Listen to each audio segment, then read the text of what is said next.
फ़िलिस्तीन मुसलमानों का है, पूरे इस्लाम का, पूरे मुसलमानों का मरकज़ है फ़िलिस्तीन। सबसे ज़्यादा नबी जो आए हैं वो फ़िलिस्तीन के अंदर आए हैं। लेकिन आज ये देखा जाता है हिंदुस्तान के अंदर बाद लोगों को बड़ी खुजली होती है, वो बड़ी जल्दी ये कह देते हैं कि हम इजराइल के साथ हैं, लेकिन उन लोगों ने इतिहास नहीं पढ़ा है।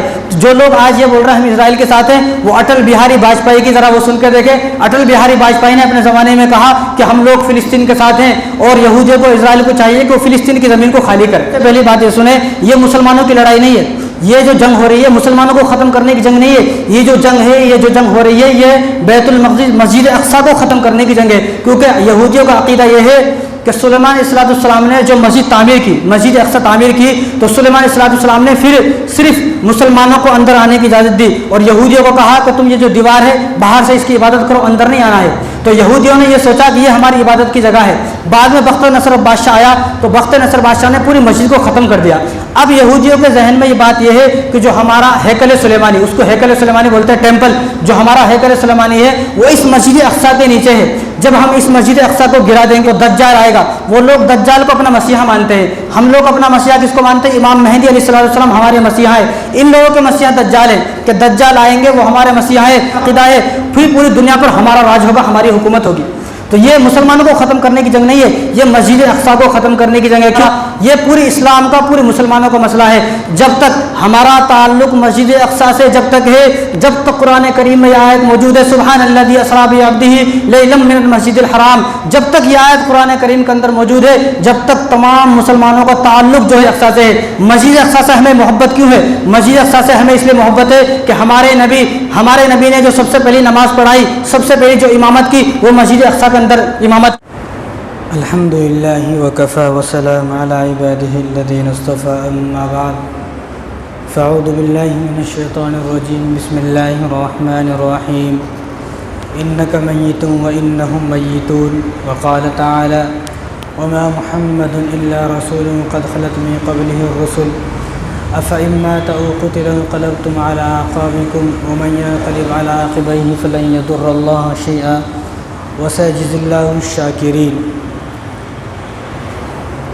वक़ाल नबी सल्लल्लाहु अलैहि वसल्लम ला युमिनु अहदुकुम हत्ता अकूना हवाहु तबअन लिमा जिअतु बिहि औ कमा क़ाल अलैहि सलातु वस्सलाम। मेरे मोहतरम दोस्तों, अज़ीज़ साथियों, आज रबीउल अव्वल के महीने की 27 तारीख़ है। 3 दिन के बाद रबीउल अव्वल का महीना भी ख़त्म हो जाता, यानी वो महीना कि जिस महीने में मेरे और आपके नबी रसूलुल्लाह सल्लल्लाहु अलैहि वसल्लम इस दुनिया में तशरीफ़ लाए, वो महीना भी अब मुकम्मल होने वाला है। लेकिन बदनसीबी हो लोग कि जिन लोगों ने इस महीने से कोई फ़ायदा नहीं उठाया।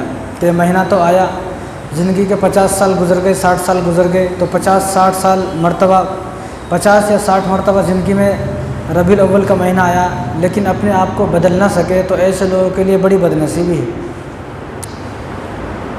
तो रसूलुल्लाह सल्लल्लाहु अलैहि वसल्लम इसी महीने में आपकी विलादत है और इसी महीने में वफ़ात है। 12 रबीउल अव्वल पीर के दिन 11 हिजरी और सुबह के 10 बजे आप सल्लल्लाहु अलैहि वसल्लम की वफ़ात है। तो जिस तरह गुज़िश्ता जुमा मैंने रसूलुल्लाह सल्लल्लाहु अलैहि वसल्लम की वफ़ात के बारे में थोड़ी बहुत बात बताई थी, तो थोड़ी बहुत बातें रह गई हैं, उनको पूरा करने के बाद इंशाअल्लाह फ़िलिस्तीन के जो हालात हैं उनके मुताल्लिक़ कुछ बात करेंगे। तो रसूलुल्लाह सल्लल्लाहु अलैहि वसल्लम 12 रबीउल अव्वल को आपकी वफ़ात है।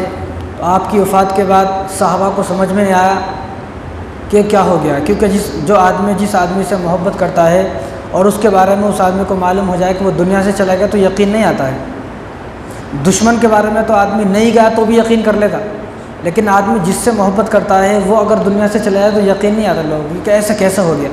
क्योंकि सहाबा तो वो थे कि इन सहाबा की तरबियत रसूलुल्लाह सल्लल्लाहु अलैहि वसल्लम ने की है और इनको सबसे ज़्यादा मोहब्बत अपने औलाद और बीवी बच्चे दुकान और माल दौलत से ज़्यादा मोहब्बत रसूलुल्लाह सल्लल्लाहु अलैहि वसल्लम से है। अब जब हुजूर इस दुनिया से चले गए तो सहाबा को समझ में नहीं आया। कुछ लोग मुनाफिक थे कि जिन लोगों ने रसूलुल्लाह सल्लल्लाहु अलैहि वसल्लम के सामने ये कहा हुआ था कि हम भी मुसलमान हैं, लेकिन वो मुनाफिक थे। तो हुजूर की वफ़ात के बाद उन लोगों ने ऐलान कर दिया कि हम नमाज़ पढ़ते थे हुजूर के लिए, अब तो हुजूर इस दुनिया से चले गए हैं, अब नमाज़ पढ़ने की क्या ज़रूरत है। हम रोज़ा रखते थे, ज़कात अदा करते थे और रमज़ान मुबारक में जो भी ज़कात है, सदका है, खैर खैरात है, तमाम हम दीन के काम रसूलुल्लाह सल्लल्लाहु अलैहि वसल्लम के लिए करते थे। अब वो दुनिया से चले गए तो हमें करने की कुछ भी ज़रूरत नहीं है, अब हम कुछ भी नहीं करेंगे। तो उस मौके पर हज़रत उमर रज़ियल्लाहु ताला ने तलवार निकाली और कहा कि अगर किसी ने यह कहा कि हुजूर का इंतकाल हो गया है, हुजूर वफ़ात पा चुके हैं, तो मैं उसकी गर्दन उड़ा दूँगा। ये इसलिए नहीं था, बल्कि इसलिए था कि मुनाफिकों की हिम्मत ना हो ये कहने की, क्योंकि चंद मुनाफिक जो थे ना, अब उनको मज़े आ गए कि हुजूर तो चले गए, अब हमें कुछ करने की ज़रूरत नहीं है।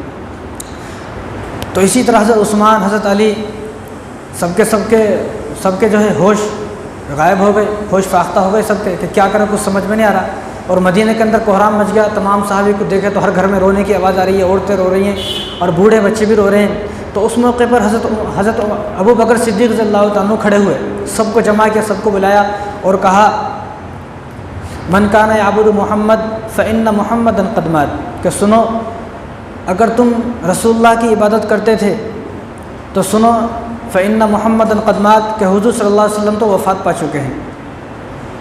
मन काना याबुदुल्लाह, और जो लोग अल्लाह तबारक व तआला की इबादत करते थे, फ़इन्नल्लाह हय्युन ला यमूत, वो सुन ले कि अल्लाह तबारक व तआला हमेशा से ज़िंदा है और हमेशा ज़िंदा रहेंगे। अल्लाह हमेशा से हैं और हमेशा रहेंगे। और आगे फिर फरमाया, इन्नका मय्यितुन व इन्नहुम मय्यितून, कि अल्लाह तबारक व तआला ने, तुमने कुरान को पढ़ा नहीं कि अल्लाह तबारक व तआला ने कुरान करीम के अंदर क्या फरमाया कि ए नबी, आपको भी वफ़ात आएगी, इन लोगों को भी वफ़ात आएगी। ये तो अल्लाह ने पहले ही ऐलान कर दिया है कि नबी आपको भी वफ़ात आएगी और जो आपके उम्मती हैं इनको भी वफ़ात आएगी। और एक जगह अल्लाह तबारक व तआला ने फरमाया, वमा मुहम्मदुन इल्ला रसूलुन क़द ख़लत मिन क़ब्लिहि रुसुल, अल्लाह ताला हमसे फरमा रहे हैं मुखातब होकर कि ये जो नबी हैं हुज़ूर सल्लल्लाहु अलैहि वसल्लम, इनसे पहले भी बहुत सारे नबी इस दुनिया में आए, वो इस दुनिया से चले गए। अगर आपके नबी वफ़ात पा जाएँ या आपके नबी शहीद हो जाएँ, इस दुनिया से चले जाएँ, क्या तुम दीन को छोड़ दोगे? तुम्हें हरगिज़ दीन को नहीं छोड़ना है। वलन यज़ुरुल्लाह शैआ, अगर तुम दीन को छोड़ भी दोगे तो अल्लाह तबारक व तआला का कोई नुकसान नहीं होगा, नुकसान तुम्हारा होगा। तो जब तमाम सहाबा ने आयत को सुनी तो हज़रत उमर फ़ारूक रज़ियल्लाहु ताला ने फरमाया कि ऐसा लगा कि जैसा कि आज ही आयत नाजिल हुई है, आज ही के दिन के लिए आयत नाजिल हुई है। जब तमाम सहाबा ने अबू बकर सिद्दीक़ रज़ियल्लाहु ताला के ज़माने से इस आयत को सुना तो तमाम सहाबा को यकीन आ गया कि अब हुज़ूर सल्लल्लाहु अलैहि वसल्लम वफ़ात पा चुके हैं। तो उमर रज़ियल्लाहु ताला खड़े थे, जहाँ खड़े थे वहीं कहीं बैठ गए ये आयत सुनकर। तो उसके बाद रसूलुल्लाह सल्लल्लाहु अलैहि वसल्लम का दफन का मसला आया कि आप सल्लल्लाहु अलैहि वसल्लम को कहाँ दफन किया जाए। तो अबू बकर सिद्दीक़ रज़ियल्लाहु ताला ने फरमाया कि तिरमिज़ी की रिवायत है, अबू बकर ने फरमाया कि हुज़ूर सल्लल्लाहु अलैहि वसल्लम ने मुझसे फरमाया था कि अबू बकर के नबी जो होते हैं ना, उनको इस तरह दफन नहीं किया जाता, बल्कि नबी जहाँ वफ़ात पाते हैं वहीं उनको दफन किया जाता है। क्योंकि सबसे ज़्यादा नबी जो दफन है ना, वो फ़िलिस्तीन के अंदर दफन है, मुल्क शाम के अंदर जहाँ बैतुल मक़दिस है वहाँ दफन है। तो चंद सहाबा की राय हुई कि जब तमाम जो जितने भी नबी हैं, अक्सर नबियों की कब्र वहाँ पर है, अक्सर नबी को वहाँ दफन किया गया है, तो हुजूर को भी वहाँ ले जाया जाए, वहाँ दफन किया जाए। तो अबू बकर ने उस मौके पर फरमाया कि मैंने हुजूर से सुना है, हुजूर ने फरमाया कि जिस नबी का इंतकाल जहाँ होता है वहीं उसको दफन किया जाता है। तो जहाँ पर हुजूर सल्लल्लाहु अलैहि वसल्लम की वफ़ात हुई हज़रत आयशा रज़ियल्लाहु तआला अन्हा के हुजरे में, तो वहीं पर आपको जो है दफन किया गया। उसके बाद गुस्ल का मसला आया कि आपको गुस्ल कैसे दें, आपके गुस्ल के लिए कपड़े उतारे जाएँ या कपड़े ना उतारे जाएँ।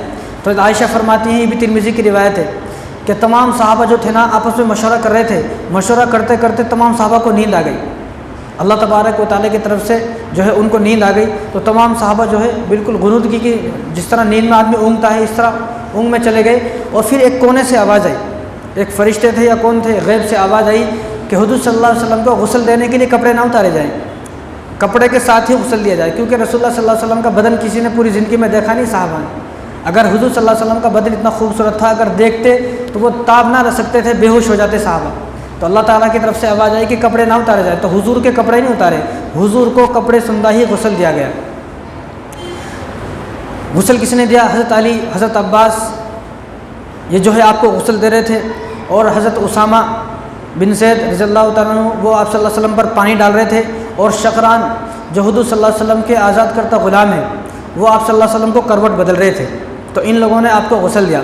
उसके बाद जब हज़रत अली रज़ियल्लाहु अन्हु उनको गुस्ल दे रहे थे हुजूर को, तो हज़रत अली की आंखों से आंसू जारी थे, लेकिन रो रहे नहीं थे। तो हज़रत अली ने फरमाया कि रसूलल्लाह, आपने हमें सब्र का हुक्म दिया है, अगर आप आज हमें सब्र का हुक्म ना देते तो हम मदीने वालों को दिखाते कि रोना क्या होता है। हम इतना रोते कि मदीने की गलियाँ भी हमारे साथ रोती, लेकिन आपने हमें सब्र का हुक्म दिया है तो इसलिए आज हम सब्र पे हैं, वरना हम लोगों को दिखाते गम किस चीज़ का नाम है, गम क्या होता है, क्योंकि कायनात में इससे बड़ा हादसा कोई भी नहीं है। हुजूर सल्लल्लाहु अलैहि वसल्लम का इस दुनिया से पर्दा फरमा जाना, इस दुनिया से चला जाना, आपकी वफ़ात हो जाना, ये इस दुनिया का सबसे बड़ा वाक़या है, सबसे बड़ा हादसा है।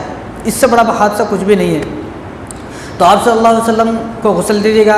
गुस्ल के बाद आप सल्लल्लाहु अलैहि वसल्लम को 3 सफ़ेद यमनी चादर में जो है आपका कफ़न है, 3 सफ़ेद यमनी चादर में आपका कफ़न है। तो गुस्ल दे दिया, गुस्ल देने के बाद कफ़न पहना दिया। अब रसूलुल्लाह सल्लल्लाहु अलैहि वसल्लम की कब्र किस तरह बनाई जाए? कब्र 2 तरह की होती है, एक बगली कब्र है, एक लहद वाली कब्र है। लहद वाली कब्र जो आम कब्रें होती हैं, नीचे खड्डा खोद के उसके ऊपर वो पटाव डाल के मिट्टी डालते हैं। एक कब्र खोदने के बाद फिर एक कब्र खोदते हैं बगली। तो इस तरह इन दोनों कब्रों में से कौन सी कब्र बनाई जाए? तो तमाम सहाबा जमा हुए, सहाबा ने मशवरा किया। आधे सहाबा ने कहा कि लहद वाली कब्र बनाई जाए, आधे सहाबा ने कहा कि शक वाली कब्र बनाई जाए। तो लहद वाली जो कब्र खोदते थे वो अबू तलहा थे, और शक वाली यानी बगली कब्र जो खोदते थे वो अबू उबैदा बिन जर्राह थे। तो अबू बकर ने हुक्म फरमाया कि 2-4 सहाबी अबू तलहा के पास भेजें, 2-4 सहाबी अबू उबैदा बिन जर्राह के पास भेजें। जो पहले आ जाएंगे बस हुजूर की वही कब्र खोदेगा। तो सहाबा अबू तलहा के पास जो गए ना, तो अबू तलहा पहले आ गए। जब अबू तलहा रज़ियल्लाहु अन्हु पहले आए तो उनसे कब्र को खुदवाया गया। तो आप सल्लल्लाहु अलैहि वसल्लम की लहद वाली कब्र हुई। जो आम कब्रें हमारे यहाँ पर होती हैं, आमतौर से पूरी दुनिया के अंदर जो कब्र होती है वो लहद वाली ज़्यादा होती है। तो आप सल्लल्लाहु अलैहि वसल्लम की भी लहद वाली कब्र खोदी गई। उसके बाद हज़रत अली, हज़रत अब्बास और हज़रत अब्बास रज़ियल्लाहु अन्हु के 2 लड़के फ़ज़ल बिन अब्बास, क़सम बिन अब्बास, इन लोगों ने रसूलुल्लाह सल्लल्लाहु अलैहि वसल्लम को कब्र में उतारा। और शकरान जो हुज़ूर सल्लल्लाहु अलैहि वसल्लम के आज़ाद करता ग़ुलाम है, उनके पास एक चद्दर थी। जब आप सल्लल्लाहु अलैहि वसल्लम को कब्र में उतार रहे थे तो वो चद्दर को लेकर आए कि ये जो चद्दर है ना, रसूलुल्लाह सल्लल्लाहु अलैहि वसल्लम की कसम मैं खाता हूँ कि मैं इस चद्दर को किसी को दूंगा नहीं। कहा क्यों नहीं देगा आप, क्या वजह है? कि रसूलुल्लाह सल्लल्लाहु अलैहि वसल्लम इस चद्दर को पूरी ज़िंदगी इस्तेमाल करते थे। मैं चाहता हूँ कि इस चद्दर को या तो मैं किसी को दूंगा नहीं, अगर मैं मुझसे कोई मांगेगा तो लड़ाई होगी। तो क्या करना चाहिए? मैं इस चद्दर को हुज़ूर सल्लल्लाहु अलैहि वसल्लम के नीचे बिछाना चाहता हूँ। तो अबू बकर ने इजाज़त दी कि आप इनको इसके नीचे बिछा दें, क्योंकि सब मांगेंगे हुजूर के जाने के बाद, तो किस किस को देंगे? तो शकरान कब्र में उतरे और उन्होंने चद्दर को बिछाया। उस चद्दर पर आप सल्लल्लाहु अलैहि वसल्लम को लिटाया गया। तो आप सल्लल्लाहु अलैहि वसल्लम का नमाज जनाजा नहीं हुआ। जिस तरह हमारा नमाज जनाजा होता है, आप सल्लल्लाहु अलैहि वसल्लम का नमाज जनाजा नहीं हुआ। क्यों? क्योंकि आप सल्लल्लाहु अलैहि वसल्लम तो खुद इमाम हैं, पूरी उम्मत के इमाम तो आप सल्लल्लाहु अलैहि वसल्लम हैं। उम्मत के नहीं बल्कि इमामुल अंबिया हैं, तमाम नबियों की इमामत भी आप सल्लल्लाहु अलैहि वसल्लम ने फरमाई। बैतुल मुक़द्दस के अंदर 2 रकात नमाज़ पढ़ी, तो हुज़ूर सल्लल्लाहु अलैहि वसल्लम तो पूरी उम्मत के इमाम हैं। तो जो पूरी उम्मत का इमाम है उसका इमाम कोई नहीं बन सकता है। तो क्या किया जाए? तो हज़रत अबू बकर सिद्दीक़ रज़ियल्लाहु अन्हु ने फरमाया कि हुज़ूर सल्लल्लाहु अलैहि वसल्लम की चारपाई को, जो आपका जिस्म मुबारक है, उसको हुजरे में रखा जाए। तो चंद सहाबी जाएँ, जितने सहाबा उसमें आ सकते हैं, 10-10 सहाबा उसमें आए हुजरे में। जो 10 सहाबा आए उन्होंने नियत बांधी, सिर्फ दरूद पढ़ा, अल्लाहुम्मा सल्ली अला मुहम्मद व अला आलि मुहम्मद, जो दरूद है सिर्फ दरूद शरीफ पढ़ा, कोई दुआ नहीं पढ़ी, कोई सना नहीं पढ़ी। क्योंकि दुआ तो हमारे वास्ते, हम जैसे गुनहगारों के वास्ते दुआ है, अल्लाहुम्मा इग़फ़िर लि हय्यिना व मय्यितना, ये तो हम जैसे नालायकों के वास्ते है। हुज़ूर सल्लल्लाहु अलैहि वसल्लम के वास्ते दुआ नहीं है, क्योंकि वो तो बख्शे बख्शाए हैं, वो तो बख्शे बख्शाए हैं। उनकी सिफारिश पर तो हमारे लिए जन्नत के जो है दरवाजे खुलेंगे।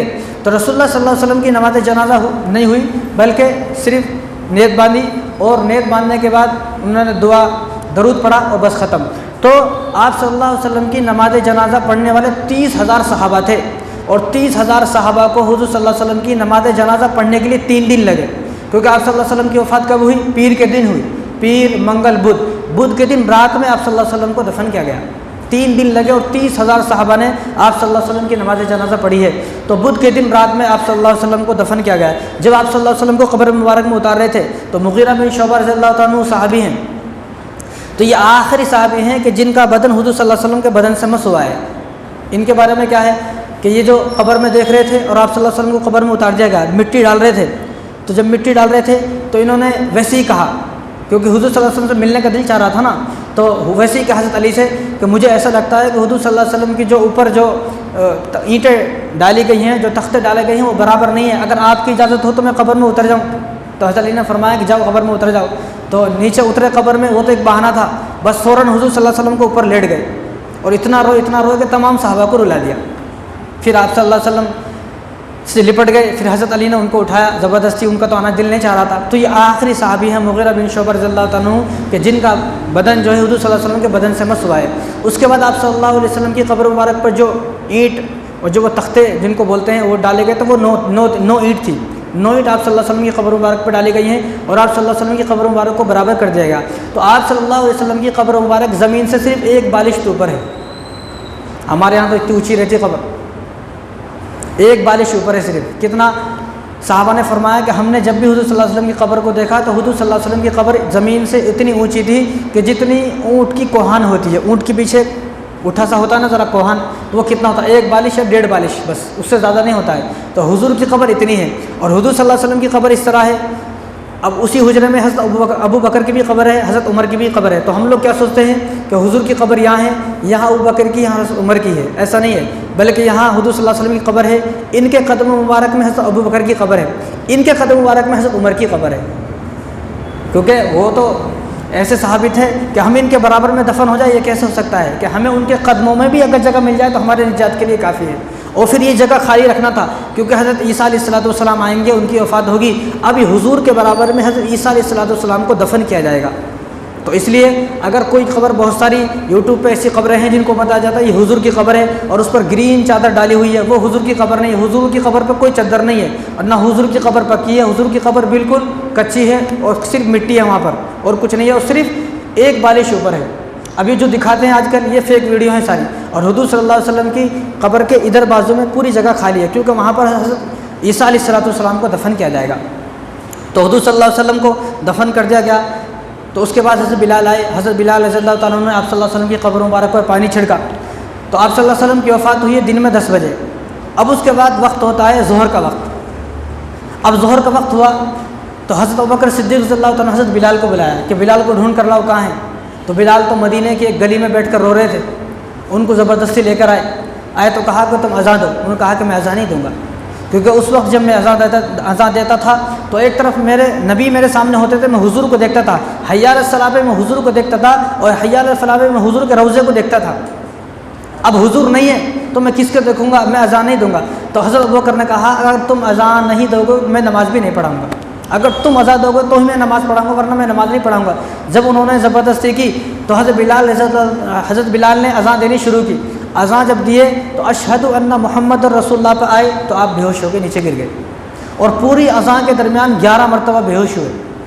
11 मरतबा अज़ान पूरी कर ली। अज़ान के बाद ऐलान किया कि आज से मुझे कसम है कि आज के बाद मैं कभी अज़ान नहीं दूँगा, क्योंकि एक अज़ान के अंदर इतनी मोहब्बत उनको कि एक अज़ान के अंदर 11 मरतबा बेहोश हुए और कसम खा ली कि आज के बाद मैं अज़ान नहीं दूँगा। और मदीना छोड़कर मुल्क शाम चले गए।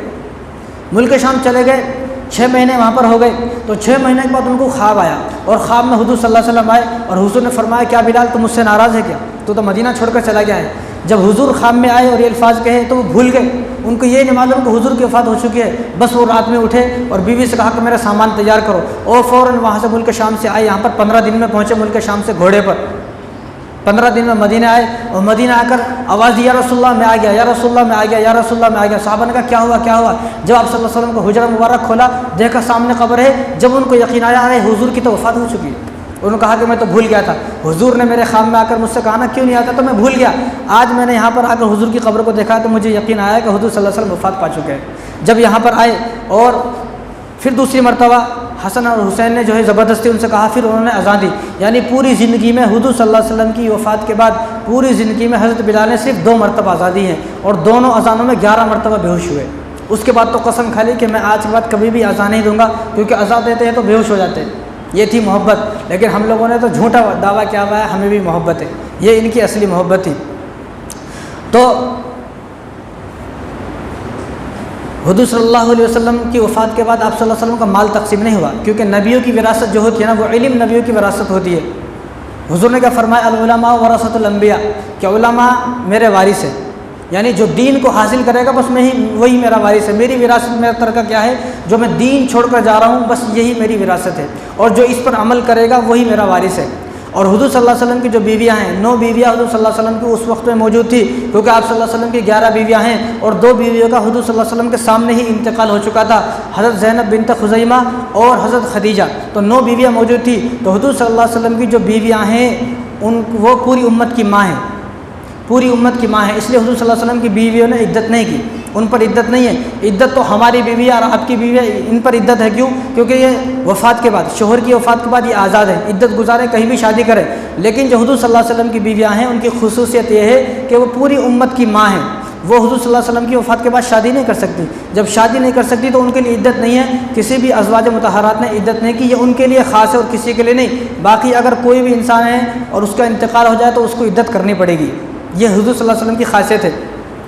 मौलाना अहमद अली लाहौरी रहमतुल्लाह अलैह हज करने गए, तो जब हज करने गए, ये अजीब बात है, हज करने गए तो रोज़ा मुबारक के सामने खड़े हो गए और कहा कि या रसूलल्लाह, आपने अबू तालिब से कहा था ना, जो हज़रत अली के वालिद थे, उनसे कहा था कि तुम मेरे कान में कलमा पढ़ लो, तुम सिर्फ़ कलमा पढ़ लो, मैं तुम्हारे कलमे की गवाही क़यामत के दिन अल्लाह ताला के सामने गवाही देने की ज़िम्मेदारी मेरी है, बस तुम कलमा पढ़ लो। लेकिन अबू तालिब ने मना कर दिया, मैं कलमा नहीं पढ़ूँगा।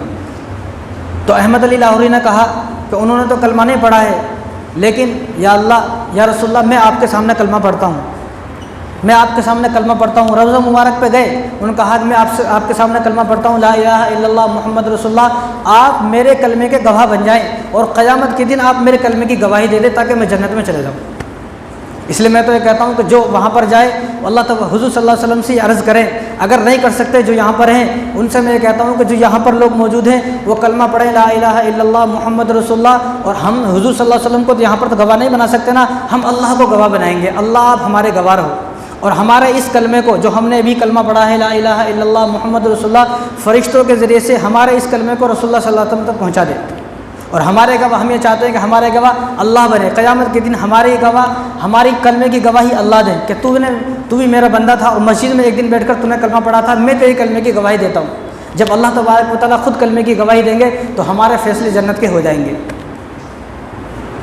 तो हुज़ूर सल्लल्लाहु अलैहि वसल्लम ने एक और बात जो मैं पिछले जो मैं बता रहा था, तो हुज़ूर सल्लल्लाहु अलैहि वसल्लम ने अपनी तमाम उम्मत को सलाम कहा है और कहा कि जो तुम्हारे बाद लोग आएंगे उनको भी सलाम कहना है। इसलिए आप भी सलाम का जवाब दें, वालेकुम अस्सलाम वरहमतुल्लाहि वबरकातुहू। और आप अपने घर जाकर आपके रिश्तेदार जो भी हैं, जो इन बातों को नहीं सुनते, जिनको नहीं मालूम है, उनको बताएं कि हुज़ूर सल्लल्लाहु अलैहि वसल्लम ने सलाम कहा है। हुज़ूर ने फरमाया कि तुम्हारी ज़िम्मेदारी है, मैं तुम्हें सलाम पहुँचा रहा हूँ, जो तुम्हारे बाद लोग आएंगे जिनको नहीं पता है, तुम मेरा सलाम उन तक क़यामत तक पहुँचाते रहना। और हुज़ूर सल्लल्लाहु अलैहि वसल्लम देखो इस दुनिया से चले गए, लेकिन हुज़ूर सल्लल्लाहु अलैहि वसल्लम की अजीब खूबसूरती थी। हुज़ूर सल्लल्लाहु अलैहि वसल्लम इतने खूबसूरत थे, हज़रत शाह अब्दुल अज़ीज़ मुहद्दिस दहलवी रहमतुल्लाह अलैह ने फरमाया कि जो खूबसूरती है ना, खूबसूरती के 100 हिस्से हैं, 100 हिस्से में से 99 हिस्से हुज़ूर सल्लल्लाहु अलैहि वसल्लम को अल्लाह तबारक व तआला ने दिए। अब एक हिस्सा लिया, एक हिस्से में से 2 टुकड़े किए, एक टुकड़े को सिर्फ हज़रत यूसुफ़ अलैहिस्सलाम को दिया, और जो आधा टुकड़ा है, एक टुकड़े में से आधा टुकड़ा तो यूसुफ़ अलैहिस्सलाम को दिया, और जो आधा टुकड़ा है खूबसूरती का, वो खूबसूरती पूरी दुनिया को अल्लाह ने दी। जब आधा टुकड़ा अल्लाह तबारक व तआला ने पूरी दुनिया को दिया है और पूरी दुनिया के लोग इतने खूबसूरत हैं, तो यूसुफ़ अलैहिस्सलाम कैसे खूबसूरत होंगे, और 99 हिस्से जो हुज़ूर सल्लल्लाहु अलैहि वसल्लम को दिए हैं तो वो कितने खूबसूरत होंगे। शाह वलीउल्लाह मुहद्दिस दहलवी रहमतुल्लाह अलैह ने ख्वाब देखा, वो उनके वालिद साहब थे मौलाना अब्दुल रहीम साहब, तो उन्होंने ख्वाब देखा, तो ख्वाब में हुज़ूर सल्लल्लाहु अलैहि वसल्लम की ज़ियारत हुई।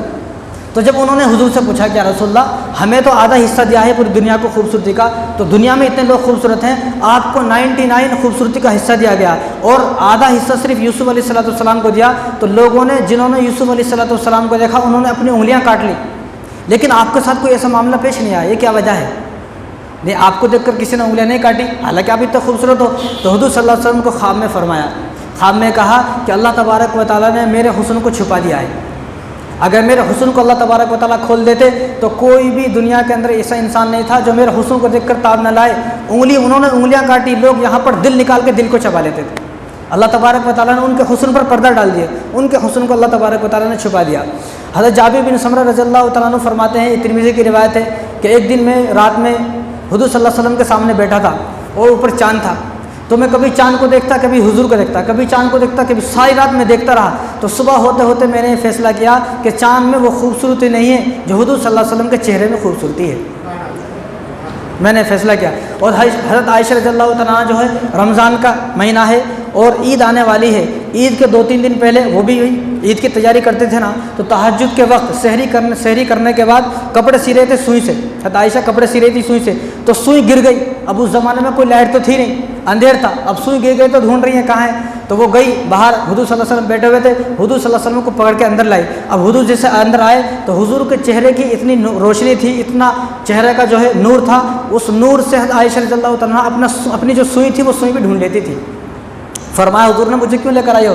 तो फरमाया कि मेरी सुई नीचे गिर गई है, आपके चेहरे की जो नूर है, आपके चेहरे की जो रोशनी है, उस रोशनी से मेरी सुई मिल जाएगी। और जब आप सल्लल्लाहु अलैहि वसल्लम हुजरे में आए तो देखा कि सुई भी मिल गई। यानी आप सल्लल्लाहु अलैहि वसल्लम का ऐसा चेहरा था। और आप सल्लल्लाहु अलैहि वसल्लम का जो पेशानी हमेशा चमकदार थी, पेशानी चमकती रहती थी, ऐसा नूर चमकता था पेशानी पर, ऐसा लगता है जैसे कोई बल्ब जल रहा है और 14वीं रात का चांद जो है जल रहा है। और शीमा रज़ियल्लाहु तआला अन्हा जो हुज़ूर सल्लल्लाहु अलैहि वसल्लम की बहन है, हज़रत अलीमा की जो बेटी हैं, वो क्या फरमाती है, तो वो अपनी बकरियों को, हज़रत अलीमा जो बकरियाँ पालती थी ना, अपनी बकरियों को लेकर जंगल में जाती थी।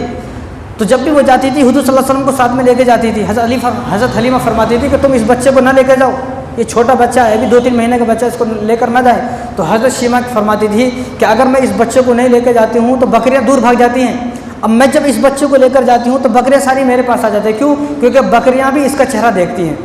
इसका चेहरा इतना खूबसूरत है कि बकरियाँ भी इनका चेहरा देखती हैं। और एक बादल जो है वो हमेशा हमारे ऊपर साया करता रहता है। यानी हुज़ूर सल्लल्लाहु अलैहि वसल्लम इतने खूबसूरत है। तिरमिज़ी की रिवायत है, हज़रत इमाम हसन रज़ियल्लाहु तआला फरमाते हैं कि मेरी जब हुज़ूर सल्लल्लाहु अलैहि वसल्लम की वफ़ात हुई तो मेरी उम्र सिर्फ 7 साल थी। इमाम हसन जो थे ना 7 साल के थे और इमाम हुसैन सिर्फ 6 साल के थे। तो हमें याद नहीं था, हम भूल गए थे हुज़ूर सल्लल्लाहु अलैहि वसल्लम का चेहरा कैसा है। तो हमारे मामू थे हिंद अबी खाला, ये तिरमिज़ी की रिवायत है। तो इमाम हसन ने उनसे कहा कि मुझे हुज़ूर सल्लल्लाहु अलैहि वसल्लम की खूबसूरती के बारे में बताएं, हुज़ूर सल्लल्लाहु अलैहि वसल्लम की खूबसूरती के बारे में बताएं, उनके चेहरे के बारे में, उनके अज़ा के बारे में, तमाम जिस्म के बारे में बताएं कि हुज़ूर सल्लल्लाहु अलैहि वसल्लम कैसे थे, कि हो सकता है कि मैं उनको जहन नशी कर लूँ, और हो सकता है जैसे हुज़ूर सल्लल्लाहु अलैहि वसल्लम थे मैं भी उन चीज़ों को अपने अंदर पैदा करने की कोशिश करूँ। तो उन्होंने पूछा कि हमारे नाना कैसे थे, ज़रा नाना के बारे में बताएं। तो हिंद अबी हाला ये इमाम हसन रज़ियल्लाहु तआला अन्हु के मामू हैं। तो उन्होंने फरमाया कि चेहरा रसूलुल्लाह सल्लल्लाहु अलैहि वसल्लम का बिल्कुल चाँद की तरह था, चाँद की तरह हुज़ूर सल्लल्लाहु अलैहि वसल्लम का चेहरा चमकता था। और हुज़ूर सल्लल्लाहु अलैहि वसल्लम का चेहरा बिल्कुल गोल था और कद जो था आप सल्लल्लाहु अलैहि वसल्लम का दरमियाना कद था।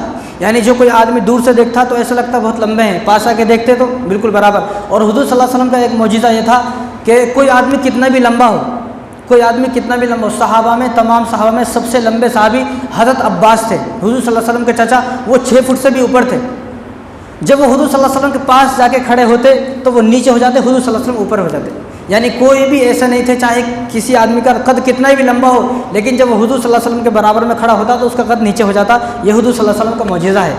और हुज़ूर सल्लल्लाहु अलैहि वसल्लम का जो सर था ना बहुत बड़ा था, ना बिल्कुल छोटा था, बल्कि मोतदिल था, गोल सर था बिल्कुल आप सल्लल्लाहु अलैहि वसल्लम का।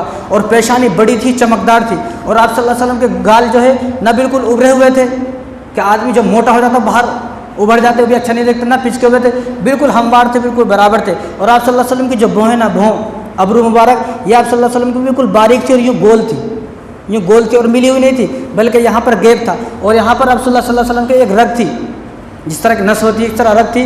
और जब आप सल्लल्लाहु अलैहि वसल्लम को गुस्सा आता, किसी शरीयत के मामले में कोई शरीयत के खिलाफ कोई बात होती तो आप सल्लल्लाहु अलैहि वसल्लम गुस्सा आता तो वो रग बिल्कुल एकदम लाल हो जाती और बाहर आ जाती है गुस्से से। तो आप सल्लल्लाहु अलैहि वसल्लम की भौं मुबारक बिल्कुल बारीक थी, पतली और मिली हुई नहीं थी, बल्कि यहाँ से दूर थी।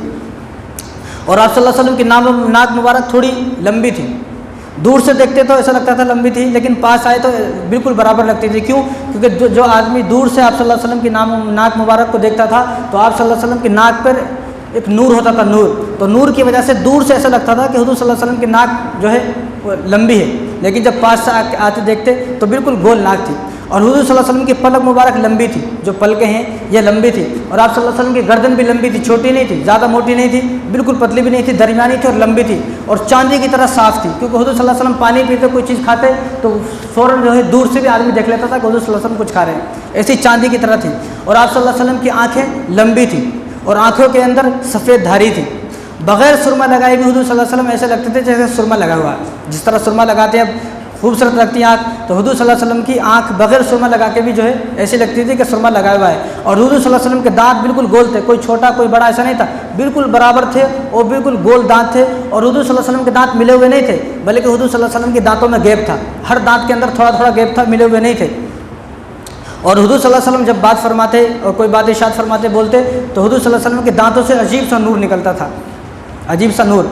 और हुज़ूर सल्लल्लाहु अलैहि वसल्लम के जो बाल थे ना, वो बाल ज़रा बल खाए हुए थे, घुंघराइले बाल कैसे रहते, बिल्कुल सीधे भी नहीं थे और बहुत ज़्यादा मुड़े हुए भी नहीं थे, थोड़े बल खाए हुए, थोड़े घुंघराइले बाल थे आप सल्लल्लाहु अलैहि वसल्लम के। और आप सल्लल्लाहु अलैहि वसल्लम बीच की मांग निकालते थे, साइड की मांग या पीछे नहीं, बल्कि बीच की मांग आप सल्लल्लाहु अलैहि वसल्लम निकालते थे। हबशे के एक सहाबी हैं, और हबशे के लोग कैसे रहते, आपने देखा होगा हबशे के लोग ऐसे रहते, उनके बाल बिल्कुल ऐसे मुड़े हुए रहते, कंघी करना चाहते तो कंघी भी नहीं कर सकते थे। तो एक सहाबी हफ्शे का है हुजूर सल्लल्लाहु अलैहि वसल्लम के पास, तो देखा कि हुजूर सल्लल्लाहु अलैहि वसल्लम ने बीच की मांग निकाली हुई है। जब वो हफ्शे वापस गए तो उन्होंने कंघा लिया, बीच की मांग निकाल रहे तो बीच की मांग नहीं निकल रही। अब वो हैरान है कि हुजूर सल्लल्लाहु अलैहि वसल्लम ने तो बीच की मांग निकाली हुई है, मेरी बीच की मांग नहीं निकाल रही, मैं क्या करूँ। तो उन्होंने क्या कहा, एक रोड लिया, लोहे का रॉड लिया और उसको चूल्हे में गर्म किया और गर्म करने के बाद अपने बीच में यूँ लगा लिया कि हुजूर सल्लल्लाहु अलैहि वसल्लम की बीच की मांग है तो मैं भी बीच की मांग निकालूंगा, चाहे कुछ भी हो जाए। अब उनका सर पूरा जल गया, लेकिन हुजूर सल्लल्लाहु अलैहि वसल्लम को कॉपी कर रहे हैं। और यहाँ अगर लोगों को मालूम भी होगा कि हुजूर जो है बीच की मांग निकालते थे, फिर भी मानने को तैयार नहीं है, फिर भी जो है वो टेढ़ी मांग निकालेगा, अजीब सी मांग। और बाल रखने के 3 तरीक़े हैं। हुजूर सल्लल्लाहु अलैहि वसल्लम ने पूरी ज़िंदगी में 3 तरीक़े से बाल रखे हैं। इनका नाम क्या है 3 तरीक़े का? लुम्मा, जुम्मा, वफ़रा। लुम्मा, जुम्मा, वफ़रा, कान की लो तक, गर्दन तक, कांधे तक, बस ये 3 तरीक़े हैं। हुजूर सल्लल्लाहु अलैहि वसल्लम ने पूरी ज़िंदगी इन 3 तरीक़े पर बाल रखे हैं। अगर कांधे से नीचे बाल आ रहे हैं तो कांधे से नीचे बाल रखना हराम नाजायज़ है। या तो आप कानों की लो तक बाल रख सकते हैं ऐसा लंबा, या गर्दन तक, या फिर कांधे तक। कांधे से अगर नीचे जा रहे हैं ये हराम है, या आप नहीं रख सकते। अब तो बहुत सारे सूफ़ी और बहुत सारे बाबा जो यहाँ तक बाल रखते हैं, हालांकि उनको मालूम होना चाहिए ये बुखारी और मुस्लिम की साफ़ रिवायत है। ये वो रिवायत है कि जिन रिवायत का मुनकिर भी इस्लाम से खारिज हो जाएगा। तो 3 तरीक़े हैं, चौथा कोई तरीक़ा नहीं है। अब कोई आदमी चौथे तरीक़े पर बाल रखता है, कांधे से नीचे यहाँ तक औरतों की जैसा बाल रखता है, तो ये सिखों के मुशाबे है, औरतों के मुशाबे है, इस्लाम में नहीं है। सिर्फ 3 तरीक़े से आप सल्लल्लाहु अलैहि वसल्लम बाल रखते। और आप सल्लल्लाहु अलैहि वसल्लम रोज़ाना आईने के सामने खड़े होते और तेल लगाते। रोज़ाना आप सल्लल्लाहु अलैहि वसल्लम तेल लगाते, कोई दिन ऐसा नहीं होता कि आप सल्लल्लाहु अलैहि वसल्लम तेल ना लगाते। और आप सल्लल्लाहु अलैहि वसल्लम हुक्म भी फरमाते कि अगर किसी ने बड़े बाल रखे हुए हैं तो वो बालों को तेल लगाए, ज़ीनत इख्तियार करे, सजे, अपने आप को सजाए। बीवी को चाहिए कि वह शोहर के लिए सजे और शोहर को चाहिए कि वो बीवी के लिए सजे। बनु इसराइल के अंदर हुजूर सल्लल्लाहु अलैहि वसल्लम फरमाया कि ज़िना इसलिए फैल गया क्योंकि शोहर अपनी बीवी के लिए सजता नहीं है, और शोहर जो है शोहर और बीवी अपने शोहर के लिए नहीं सजती है। आज भी देखो औरतों को, अगर शादी का मौका है तो शादी के लिए सज रही है, वलीमा का मौका है वलीमे के लिए सज रही है, दावत है कहीं दावत के लिए सज रही है। घर में कैसी रह रही है? पूरी ज़िंदगी नाइटी में रहेगी, पूरी ज़िंदगी में नाइटी में काट दी। लेकिन अगर कहीं जाने का मौका आया, अब वो फैशन कर रही है, मेकअप कर रही है और ब्यूटी पार्लर जा रही है, कि तरह तरह की क्रीम लगा रही है। मालूम ही होगा कि नहीं दूसरे के वास्ते मेकअप कर रही है, शोहर के वास्ते मेकअप नहीं कर रही है। तो हुजूर ने क्या इरशाद फरमाया कि इस तरह अगर तुम्हारी औरतें शोहर के लिए नहीं सजेंगी, दूसरे के लिए सजेंगी तो ज़िना फैल जाएगा। और हुजूर सल्लल्लाहु अलैहि वसल्लम हज़रत उम्मे सलमा की मिसाल देकर फरमाते कि उम्मे सलमा मेरे लिए इस तरह तैयार होती है, इस तरह सजती है जिस तरह हूरें सजती हैं जन्नत वालों के लिए। और फरमाते कि जिस तरह उम्मे सलमा सजती है मेरे वास्ते, औरतों को फरमाते कि इस तरह तुम्हें भी सजना चाहिए, कि जिस तरह उम्मे सलमा की जब बारिश होती है तो उम्मे सलमा भी हूर की तरह सजती हैं। और आप सल्लल्लाहु अलैहि वसल्लम की मूछें जो थी ना, बारीक मूछें थी, लंबी मूछें नहीं, छोटी मूछें यहाँ तक, और बारीक मूछें थी, बड़ी बड़ी मूछें नहीं थी। एक सहाबी हुजूर सल्लल्लाहु अलैहि वसल्लम के पास आए तो उनकी लंबी लंबी मूछें थी। तो हुजूर ने हज़रत अली को बुलाया, हज़रत अली इधर आओ। हज़रत अली आए तो हुजूर ने हज़रत अली से कहा कि ज़रा घर में से कैंची लेकर आओ। तो हज़रत अली कैंची लेकर आए और हुजूर सल्लल्लाहु अलैहि वसल्लम की मूछें को काट दिया। पूछा गया तो हुजूर ने फरमाया कि लंबी मूछें मुझे पसंद नहीं है, लंबी मूछ, दाढ़ी लंबी रखी जाए, मूछें बिल्कुल बारीक रखी जाए। लेकिन आज का मुसलमान इसका उल्टा समझ गया है, मूछें ऐसी गुंडों की, डाकू की मूछ कैसी रहती है, डाकू रहते लेकिन दाढ़ी है नहीं। तो हुजूर सल्लल्लाहु अलैहि वसल्लम की मूछें बिल्कुल बारीक थी, पतली थी, छोटी मूछें थी, और लंबी मूछें से हुजूर सल्लल्लाहु अलैहि वसल्लम को सख्त नफरत थी। और हुजूर सल्लल्लाहु अलैहि वसल्लम की उंगलियां छोटी नहीं थी, बल्कि उंगलियां आप सल्लल्लाहु अलैहि वसल्लम की लंबी लंबी उंगलियां थी, लंबी लंबी भारी उंगलियां थी। और हुजूर सल्लल्लाहु अलैहि वसल्लम के हाथ बिल्कुल सीधे थे, और यहाँ कांधों के दरमियान आप सल्लल्लाहु अलैहि वसल्लम का बहुत बड़ा गैप था, और सीना आप सल्लल्लाहु अलैहि वसल्लम का चौड़ा था। और आप सल्लल्लाहु अलैहि वसल्लम की नाफ से यहाँ से लेकर नाफ तक, गर्दन से लेकर नाफ तक एक बालों की एक लकीर थी, पतली एक लकीर थी बस। और आप सल्लल्लाहु अलैहि वसल्लम के बदन पर कहीं बाल नहीं थे, सिर्फ कलाइयों पर बाल थे, यहाँ जो इसको कलाई बोलते, यहाँ पर थोड़े बाल थे, और ये एक लंबी लकीर थी बालों की बस। और इसके अलावा आप सल्लल्लाहु अलैहि वसल्लम के मुबारक बदन पर कोई बाल नहीं थे। और जिस तरह हमारी एड़ी होती है, एड़ी पाँव की, आप सल्लल्लाहु अलैहि वसल्लम की एड़ी इस तरह नहीं थी, जिस तरह हमारे यहाँ से हाथ है कितना मुलायम है, इसी तरह आप सल्लल्लाहु अलैहि वसल्लम की एड़ी भी बिल्कुल मुलायम थी। आपकी एड़ी में ऐसा सख्त नहीं था जिस तरह हमारी एड़ियाँ सख्त हैं। आप सल्लल्लाहु अलैहि वसल्लम की एड़ी में भी गोश्त भरा हुआ था, बिल्कुल नरम और सफ़ेद एड़ी थी। तो ये आप सल्लल्लाहु अलैहि वसल्लम की खूबसूरती है।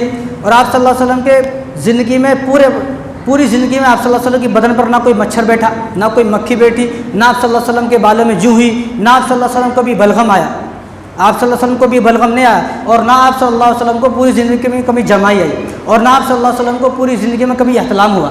ये नबियों के साथ ये बातें ख़ास हैं। और एक अजीब बात, इब्न असाकर की रिवायत है, अबू हुरैरा रज़ियल्लाहु अन्हु, इब्न अब्बास रज़ियल्लाहु अन्हु फरमाते हैं, ये खसाइसुल कुबरा की रिवायत है। इब्न अब्बास फरमाते हैं कि हुज़ूर सल्लल्लाहु अलैहि वसल्लम जिस तरह दिन में देखते रात में भी इसी तरह देखते थे।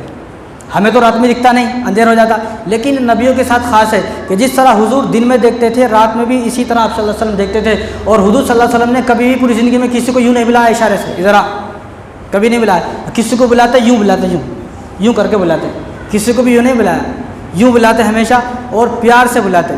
और आप सल्लल्लाहु अलैहि वसल्लम सारी ज़िंदगी कभी ज़ोर से हंसे नहीं, हा जिस तरह आप हंस रहे लोग, इस तरह नहीं। आप सल्लल्लाहु अलैहि वसल्लम सिर्फ मुस्कुराते थे, कभी ज़ोर से हंसे नहीं, कभी चीख चिल्लाकर जिस तरह कहका मारते हैं और चिल्ला चिल्लाकर हंसते हैं, यहाँ आदमी बैठ कर हंस रहा है, बाजू वालों को आवाज़ आ रही है। हुजूर सल्लल्लाहु अलैहि वसल्लम सिर्फ मुस्कुराते, कभी आप सल्लल्लाहु अलैहि वसल्लम ज़ोर से हंसे नहीं। और आप सल्लल्लाहु अलैहि वसल्लम के ऊपर हमेशा एक बादल साया करता था। और आप सल्लल्लाहु अलैहि वसल्लम का पेशाब पाखाना आप सल्लल्लाहु अलैहि वसल्लम करते तो आप सल्लल्लाहु अलैहि वसल्लम को पेशाब पाखाना करने के फ़ौरन बाद ज़मीन उसको निकल जाती थी। यानी ये नबियों के साथ ख़ास है कि नबियों का पेशाब पाखाना ज़मीन पर रहता नहीं, पेशाब पाखाना किया तो फ़ौरन उसको ज़मीन अंदर के अंदर निकल जाती थी। और हुजूर सल्लल्लाहु अलैहि वसल्लम के पसीने में वो खुशबू थी। हज़रत अनस फरमाते हैं कि जिस गली से हुजूर सल्लल्लाहु अलैहि वसल्लम गुजर जाते थे उस गली से आप सल्लल्लाहु अलैहि वसल्लम की पसीने की खुशबू आती थी और हम लोग बता देते थे कि इस गली से आप सल्लल्लाहु अलैहि वसल्लम गए। एक सहाबी हुजूर के पास आए, तिरमिज़ी की रिवायत है, उन्होंने कहा कि या रसूलल्लाह कल मेरी बेटी की शादी है और मेरे पास खुशबू नहीं है, क्योंकि अरब में खुशबू लगाने का बहुत शौक़ है। आज भी वहाँ पर जो खुशबू मिलती है सऊदी में वो कहीं नहीं मिलती है, इतनी खूबसूरत। तो हुजूर मेरे बेटे की कल शादी है, मेरे पास खुशबू नहीं है। तो हुजूर ने फरमाया कि ठीक है, घर को जाओ, एक शीशी लेकर आओ। तो वो घर को गए, शीशे लेकर आए। तो हुजूर सल्लल्लाहु अलैहि वसल्लम को पसीने आ रहे थे तो आपने वो पसीना उस शीशे में डालना शुरू किया और उनको दे दिया। वो घर को गए और उन्होंने घर में जाकर उस शीशे को खोला तो पूरे उनकी बस्ती के अंदर जो है खुशबू फैल गई। इतनी खुशबू फैल गई कि लोगों ने उनकी घर का नाम, जो उनका घर है, उनकी बस्ती वालों ने उनका घर का नाम बैतुल मुतय्यिबीन रख दिया कि ये खुशबू वालों का घर है। और उम्मे सुलैम हज़रत अनस रज़ियल्लाहु अन्हु जो वालिदा हैं, उन्होंने आप सल्लल्लाहु अलैहि वसल्लम जब सो जाते तो आप सल्लल्लाहु अलैहि वसल्लम की कमर मुबारक पर जब पसीना आता तो उस पसीने को साफ़ कर अपने शीशे में रख लेते थे, शीशे में भर लेती थी वो उम्मे सुलैम। जब कभी किसी की शादी होती लोग उनके घर को आते, उसमें से ज़रा 2-3 कतरे लेकर जाते और वो इतनी खुशबू आती कि जहाँ जिस महल्ले में, जिस इलाके में, जिस बस्ती में शादी होती तो वो लोग भी हैरान हो जाते, ये खुशबू कैसी है, ये कैसी अजीब सी खुशबू है। तो लोगों को बताया जाता है ये खुशबू नहीं है बल्कि हुजूर सल्लल्लाहु अलैहि वसल्लम के पसीना है। तो ये हुजूर सल्लल्लाहु अलैहि वसल्लम की बहुत सारी बातें हैं हुजूर सल्लल्लाहु अलैहि वसल्लम, और मुझे बताना था लेकिन वक्त इतना नहीं है। तो हुजूर सल्लल्लाहु अलैहि वसल्लम की खूबसूरती थी, हुजूर सल्लल्लाहु अलैहि वसल्लम जो है चाँद की तरह खूबसूरत थी, चाँद की तरह आप सल्लल्लाहु अलैहि वसल्लम खूबसूरत थे। तो दुआ करें कि हुजूर सल्लल्लाहु अलैहि वसल्लम की मोहब्बत अल्लाह तबारक व तआला हम सबको अता फरमाए और हम सबको अल्लाह तबारक व तआला हुजूर जैसा बनने की तौफीक अता फरमाए। और आप सल्लल्लाहु अलैहि वसल्लम को हम सब की, हमारे पूरे ख़ानदान की, तमाम मुसलमानों की आप सल्लल्लाहु अलैहि वसल्लम को अल्लाह तबारक व तआला क़यामत के दिन शिफ़ाअत अता फरमाए। और अल्लाह तबारक व तआला आप सल्लल्लाहु अलैहि वसल्लम के सदक़े पूरे उम्मत मुस्लिमा की हिफाजत फरमाए और पूरे उम्मत मुस्लिमा की मग़फ़िरत फरमाए। देखो बैतुल मक़दिस के बारे में सबको मालूम है, 4-5 दिन से सब लोग न्यूज़ सुन रहे नहीं। तो बैतुल मक़दिस से हमारा ताल्लुक़ क्या है? हमारा क़िबला अव्वल बैतुल मक़दिस है, मस्जिद अक़सा जो है हमारा क़िबला अव्वल है।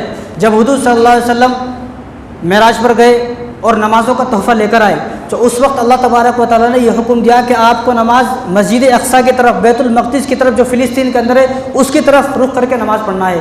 तो हुजूर सल्लल्लाहु अलैहि वसल्लम 1.5 साल तक, 17 महीने तक रसूलुल्लाह सल्लल्लाहु अलैहि वसल्लम बैतुल मक़दिस की तरफ रुख करके नमाज़ पढ़ते रहे, 17 महीने तक। तो हुजूर सल्लल्लाहु अलैहि वसल्लम जो थे ना वह तो इब्राहीम अलैहिस्सलाम के ख़ानदान से हैं, क्योंकि इब्राहीम अलैहिस्सलाम के बेटे इस्माईल अलैहिस्सलाम, अब इस्माईल अलैहिस्सलाम की औलाद में से आप सल्लल्लाहु अलैहि वसल्लम आए। तो आप सल्लल्लाहु अलैहि वसल्लम के नमाज़ पढ़ रहे थे तो दिल में यह ख्याल आया, क्यों ना बैतुल मक़दिस को, जब हमारा क़िबला बैतुल मक़दिस है तो हुजूर के दिल में यह ख्याल आया क्यों ना बैतुल्लाह शरीफ को क़िबला अव्वल बना दिया जाए।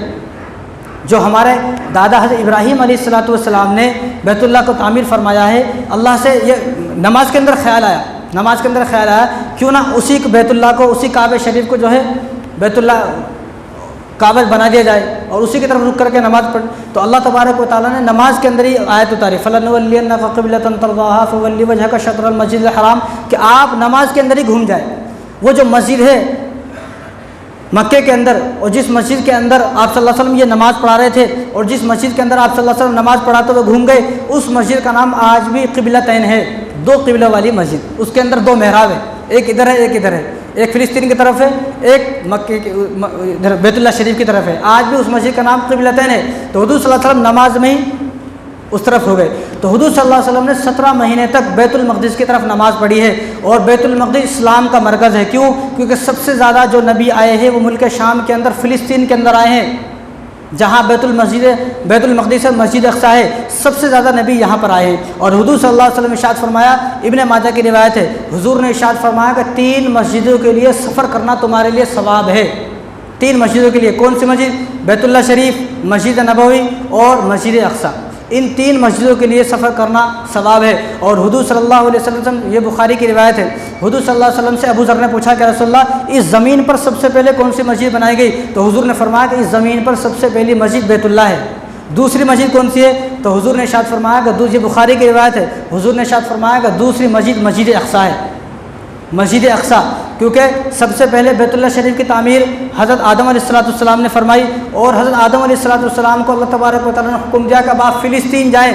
फ़िलिस्तीन जाने के बाद हज़रत आदम अलैहिस्सलाम ने मस्जिद अक़सा की तामीर थोड़ी सी बुनियादें रखी, फिर वापस आ गए वो।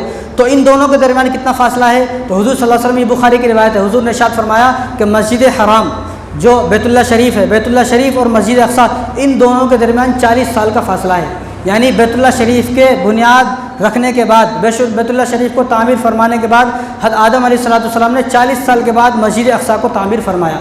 ये सरज़मीन अम्बिया है, यहाँ पर जितने लोग दफन हैं, जो जितने नबी बैतुल मक़दिस के अंदर मस्जिद अक़सा के आजू बाजू दफन है, इतने नबी कहीं दफन नहीं है पूरी दुनिया के अंदर, और सबसे ज़्यादा नबी यहाँ पर आए हैं। इसलिए इसको बोला जाता है कि सरज़मीन अम्बिया, ये सरज़मीन है, ये नबियों की ज़मीन है। और जब हज़रत सुलेमान अलैहिस्सलाम ने बैतुल मक़दिस को तामीर किया और तामीर करने के बाद जब मुकम्मल हो गई तो अल्लाह तबारक व तआला से उन्होंने 5 दुआएँ की। तो अल्लाह तबारक व तआला ने हुज़ूर सल्लल्लाहु अलैहि वसल्लम ने इरशाद फरमाया कि अल्लाह तबारक व तआला ने, मुझे उम्मीद है कि उनकी वो दुआएँ कबूल फरमा ली होंगी। सबसे पहले दुआ की, अल्लाह जो यहाँ पर अपने गुनाहों की तौबा करे, अपने गुनाहों की तौबा करे तो उसकी तौबा को कबूल कर ले। कोई आदमी बीमार यहाँ पर आ जाए और अपनी बीमारी की दुआ करे, या अल्लाह उसको शिफा दे दे। कोई आदमी अगर अमन चाहे, अमन के लिए यहाँ पर आए, या अल्लाह उसको अमन दे दे। और कोई आदमी गुनहगार यहाँ पर आए और वो अपने गुनाहों की मग़फ़िरत चाहे, या अल्लाह उसको ऐसा पाक कर दे कि आज ही अपनी माँ के पेट से पैदा हुआ हो। कोई आदमी गरीब यहाँ पर आए, ये मस्जिद अक़सा की बातें हैं, कोई आदमी गरीब यहाँ पर आए तो अल्लाह तबारक व तआला से दुआ की, अल्लाह कोई आदमी यहाँ पर गरीब आया लेकिन जब यहाँ से लौट कर जाएगा तो उसको गरीब ना कर, उसको मालदार कर दे। ये 5 दुआएँ कौन? हज़रत सुलेमान अलैहिस्सलाम ने 5 दुआएँ की है। अब हज़रत इब्राहीम अलैहिस्सलाम जो थे वो फ़िलिस्तीन के अंदर रहते थे, बाद में वो वहाँ से हिजरत की उन्होंने, तो फ़िलिस्तीन के अंदर उन्होंने हज़रत इसहाक़ अलैहिस्सलाम को बसाया और इस्माईल अलैहिस्सलाम को बैतुल्लाह शरीफ के अंदर, यहाँ पर काबे के अंदर बसाया। तो इसहाक़ अलैहिस्सलाम के बेटे हैं याकूब अलैहिस्सलाम। अब याकूब अलैहिस्सलाम का एक नाम है बनी इसराइल। अब जो बनी इसराइली जो आज के यहूदी हैं, ये बनी इसराइल थे, बनी इसराइल यानी ये याकूब अलैहिस्सलाम की औलाद में से थे। अब याकूब अलैहिस्सलाम के बेटे यूसुफ़ अलैहिस्सलाम मिस्र आ गए, मिस्र के बादशाह बन गए। जब यूसुफ़ अलैहिस्सलाम मिस्र आ गए, मिस्र के बादशाह बन गए, तो याकूब अलैहिस्सलाम भी अपने पूरे ख़ानदान के साथ मिस्र आ गए। तो याकूब अलैहिस्सलाम के बाद, यूसुफ़ अलैहिस्सलाम के बाद बनी इसराइल, एक कौम जो याकूब अलैहिस्सलाम को दूसरा नाम बनी इसराइल है। तो बनी इसराइल के अंदर अल्लाह तबारक व तआला ने मूसा अलैहिस्सलाम को नबी बनाया। यह आप पूरी बात जब गौर से सुनेंगे तो समझ में आएगा क्या है। तो मूसा अलैहिस्सलाम को नबी बनाया। तो मूसा अलैहिस्सलाम के ज़माने में फ़िरौन आया, फ़िरौन को जब ख़त्म हो गया, दरिया नील के अंदर गर्क हो गया, उसके बाद अल्लाह तबारक व तआला ने मूसा अलैहिस्सलाम को हुक्म दिया कि आपकी जो कौम थी ना बनी इसराइल, ये लोग फ़िलिस्तीन से आए थे, अब आप मिस्र में हो, अब फ़िरौन ख़त्म हो गया है, अब आप ये करें दोबारा फ़िलिस्तीन को लौट जाएँ, फ़िलिस्तीन को चले जाएँ। अब जब फ़िलिस्तीन जा रहे थे तो रास्ते में मूसा अलैहिस्सलाम का इंतकाल हो गया। तो वहाँ जब फ़िलिस्तीन ये लोग पहुँच गए, लंबा बीच में वाक़या, इतना वक्त नहीं है, जब फ़िलिस्तीन पहुँच गए तो फ़िलिस्तीन में जाने के बाद अल्लाह तबारक व तआला ने हज़रत दाऊद अलैहिस्सलाम को नबी बनाया। तो दाऊद अलैहिस्सलाम ने जब नबी बनाया तो दाऊद उस वक्त का जो फ़िरौन था, उस वक्त का जो जालिम बादशाह था, उसका नाम था जालूद। तो दाऊद अलैहिस्सलाम ने जालूद को कत्ल किया। अब जालूद को कत्ल करने के बाद दाऊद अलैहिस्सलाम बादशाह भी बन गए और दाऊद अलैहिस्सलाम नबी भी बन गए। जब वो नबी बन गए, बादशाह बन गए, तो उन्होंने मस्जिद अक़सा की तामीर शुरू की, जो आज मस्जिद अक़सा है। इस मस्जिद अक़सा की तामीर शुरू की, तामीर अभी हो रही थी, उनका इंतकाल हो गया। उनके इंतकाल के बाद दाऊद अलैहिस्सलाम के बेटे हैं सुलेमान अलैहिस्सलाम। अब सुलेमान अलैहिस्सलाम ने जिन्नातों के ज़रिए से मस्जिद अक़सा की तामीर फरमाई। मस्जिद अक़सा पूरी होने के बाद हज़रत सुलेमान अलैहिस्सलाम का भी जो है इंतकाल हो गया। अब जब इनका इंतकाल हो गया तो यहूदी थे, उनको बनी इसराइल बोलते थे, जो आज के यहूदी हैं बनी इसराइल, ये याकूब अलैहिस्सलाम की औलाद में से। लेकिन इनको किसको फॉलो करना था? याकूब अलैहिस्सलाम की तालीमात को, मूसा अलैहिस्सलाम की तालीमात को, सुलेमान अलैहिस्सलाम की तालीमात को फॉलो करना था। लेकिन इन्होंने अपनी किताब में रद्द-बदल कर दी और उनकी तालीमात को फॉलो नहीं किया। और जितने भी नबी इस दुनिया में आए, तमाम नबियों ने कहा कि हमारे बाद एक नबी आएंगे जिनका नाम मोहम्मद होगा, जिसके ज़माने में वो नबी आ जाए, बस उस पर ईमान लेकर आना है। तो इन लोगों को जब हज़रत ईसा अलैहिस्सलाम से पहले जब इन लोगों ने नाफरमानी की, और नाफरमानी इस हद तक की, बनी इसराइल यहूदियों ने इस हद तक नाफरमानी की कि हज़रत याह्या अलैहिस्सलाम को इन लोगों ने कत्ल किया, नबी थे। ज़करिया अलैहिस्सलाम नबी है, इन लोगों ने कत्ल किया। तो इन लोगों ने कत्ल किया, आपको शहीद किया। तो अल्लाह तबारक व तआला का अज़ाब इनके ऊपर किस तरह आया? एक बख्त नसर बादशाह था, उस बादशाह को अल्लाह तबारक व तआला ने जालिम बनाकर इनके ऊपर मुसल्लत किया। उसने तमाम यहूदियों को कत्ल कर दिया, कई लाख यहूदियों को कत्ल किया। और जो मस्जिद अक्सा है इसको भी ख़त्म कर दिया, क्योंकि वो तो नाफरमान था, काफिर था। उसने मस्जिद अक्सा को भी ख़त्म कर दिया। जब मस्जिद अक्सा को ख़त्म कर दिया तो 200 साल मस्जिद अक्सा जो फ़िलिस्तीन है बिल्कुल खंडर रहा। तो उसके बाद 200 साल के बाद एक बादशाह था साइरस द ग्रेट, वो यहाँ पर आया। उसने देखा कि फ़िलिस्तीन की हिस्ट्री उसने मालूम की, तो मालूम हुआ कि यहाँ पर तो ऐसा ऐसा एक बड़ी इमारत थी। तो उसने यहूदियों को लाकर यहाँ पर बसाया, यहूदी फिर यहाँ पर बस गए। तो हुजूर सल्लल्लाहु अलैहि वसल्लम के ज़माने में भी मस्जिद अक्सा जो था वो यहूदियों के कब्ज़े में था। तो हज़रत उमर रज़ियल्लाहु अन्हु को ज़माना आया, 16 हिजरी आई। तो 16 हिजरी में हज़रत उमर रज़ियल्लाहु अन्हु के ज़माने में हज़रत उमर रज़ियल्लाहु अन्हु उसको फ़तह किया अबू उबैदा बिन जर्राह रज़ियल्लाहु अन्हु के ज़रिए से। उसके बाद काफ़ी दिन तक मुसलमानों के कब्ज़े में रहा, 800 साल तक। उसके बाद फिर यहूदियों के कब्ज़े में चला गया। फिर सुल्तान सलाहुद्दीन अय्यूबी रहमतुल्लाह अलैह ने इसको फिर दोबारा फ़तह किया, सन 583 हिजरी के अंदर फ़तह हो गया। लेकिन मुसलमानों की नालायकी, मुसलमानों की कमबख्ती, मुसलमान जो है वो शराब के आदी हो गए और ऐसे वाहियात बदमाशी वाले काम करने लगे। तो फिर से मस्जिद अक्सा फ़िलिस्तीन जो था पूरा यहूदी कंट्रोल में चला गया। लेकिन उसके बाद हिटलर आया, हिटलर। तो हिटलर ने यहूदियों को कत्ल करना शुरू किया, 90% यहूदियों को कत्ल किया, 10% यहूदियों को छोड़ दिया। अगर वो ना छोड़ता तो अच्छा होता, लेकिन उसने ये बात कहकर 1943 के अंदर ये बात कहकर छोड़ दिया कि मैं इन 10% यहूदियों को इसलिए छोड़ रहा हूँ कि लोग मुझे बाद में बुरा भला बोलेंगे कि यहूदियों को क्यों कत्ल कर दिया। जब मैं इनको छोड़ दूंगा, अब मैं इनको छोड़ रहा हूँ, लेकिन लोग इनको देखकर खुद समझ जाएंगे मैंने इनको कत्ल क्यों किया है, क्योंकि ये कौम ऐसी है जहाँ जाती है फितना फसाद मचा देती है।